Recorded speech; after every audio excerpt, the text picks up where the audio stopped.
Press meet పెట్టుకొని వచ్చేస్తాం. సంవత్సరాలు పగలగొట్టేదాన్ని పోవడంలో అదేం ధర్నాలు రాస్తారోపాలు చేసేదాన్ని పోవడంలో ఎంత సినిమాకి అన్యాయం జరుగుతూ ఉంది. అది ఒక రెండు మాటలు చెప్పాలి కదా, మీడియా ద్వారా గవర్నమెంట్ తెలియాలి కదా. మీరు ఇట్లా మమ్మల్ని ఇంట్లో నుంచి బయటకు రాకూడదు, నోటీసులు తీసుకోండి అని అంటే ఎట్లా అన్నా రానివ్వండి. మీ సీఏ గారు కూడా వస్తున్నారు. కాదు, ప్రశాంతంగా పోయి ఇచ్చేస్తాం. అదేమి అక్కడ గొడవలు చేసేది లేదు, ఏం లేదు. పోయి కౌన్సిల్ దగ్గర ప్రెస్ మీట్ పెట్టుకోండి.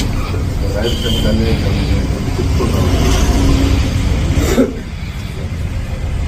నేను అడిగిందని చెప్పండి, ముందు చెప్పండి. ముందు చెప్తే ఏం తప్పు చేస్తే మీరు హౌస్ అరెస్ట్ చేస్తున్నారు, కనీసము కాదు పర్మిషన్ కాదు. మేము మండలానికి ఒక 2 కాళ్ళు రమ్మన్నాము.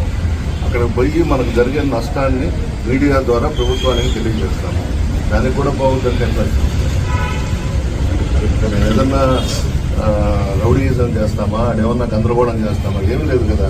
ప్రశాంతంగా పోయి 4 మాటలు మీడియాకి చెప్పుకొని వచ్చేస్తాం. ప్రాజెక్ట్ చూసే దాని పర్మిషన్ రైతులు అంత తప్పించి గొడవలు కూడా ఏం జరగవు కదా.